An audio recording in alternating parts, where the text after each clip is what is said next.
Жалпы алаш зиялыларын көтерген мәселелері әлі күнге дейін өзекті. Олардың ой саларлық істерінен бір мысал келтірсеңіз. Енді тамаша сұрақ. Мен мынаған тоқталайын. 1917 жылы Қазақ газетінде жарияланған Алаш партиясының бағдарламасы бойынша конституциялық сипатқа ие бұл құжатты Әлихан Бөкейхан, Ахмет Байтұрсынұлы, Міржақып Дулатұлы және тағы басқалары жасаған. Бұны жалпы Алашорданың конституциясы ретінде де қабылдағанымыз жөн деп ойлаймын. Бұл құжатта мемлекеттік құрылым, бостандық, құқық, сот, ел қорғау, салық, ғылым, білім үйрету, жер мәселесі және тағы басқалары көрсетілді. Бірінші бөлімінде заң шығарушы орган Дума және ол үкімет үстінен қарайды.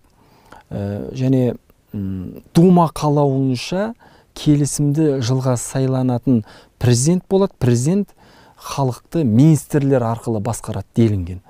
Бірақ бұл сол кездегі күрделі саяси жағдайға байланысты осылай көрсетілген еді. Әйтпесе олар тәуелсіздікті қаламат деген сөз емес.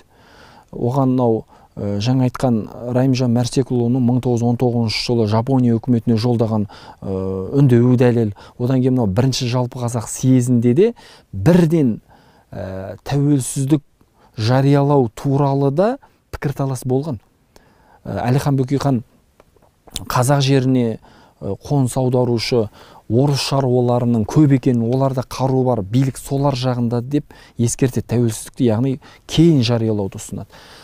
Бірінші жалпы қазақ съезінде қазақ автономиясы, жер мәселесі, халық милициясы, сот және тағы басқа мәселелер көтерілді.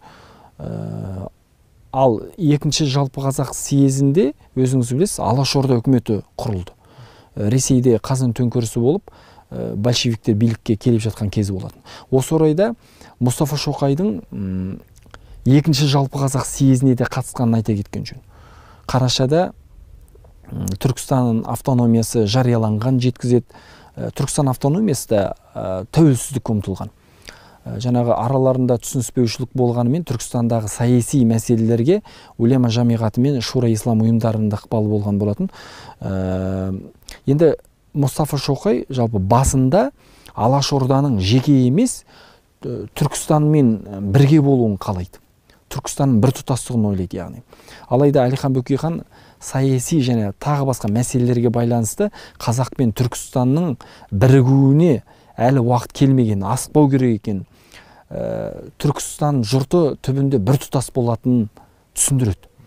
Мұстафа Шоқай Әлихан Бөкейханның уәжіне тоқтап жаңа қолдау көрсетеді. Сосын Сырдария облысы қазақтарының құрылтайын шақыру туралы жедел хатқа екеуі қол қояды. Мұстафа Шоқай бұдан кейін Сырдария қазақтарына газетте үндеу жариялаған. Былай дейді: Сырдария халқына өз тарапымнан айтарым, тегінде алаш баласы бірігетін кезі келді.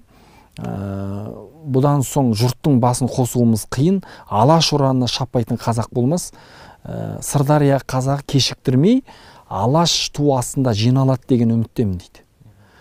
Жалпы мынау Сырдария қазақтары да Алашорда мен Түркістанның бірігуін күткен. Мұстафа Шоқай Түркістанның да Алашорданың да сыртқы істер министрі болған. Бұл да бір үлкен байланыс. Енді түбі бір тарихы, тағдыры бір туыс халықтардың одақ болып бірігуіне де аз қалды. Бізде түркі кеңесі болған, ол 2021 жылы түркі мемлекеттері ұйымы болып жаңа деңгейге көтерілді. Енді түркі мемлекеттер одағы болып жаңағы төрге шығу ғана қалды.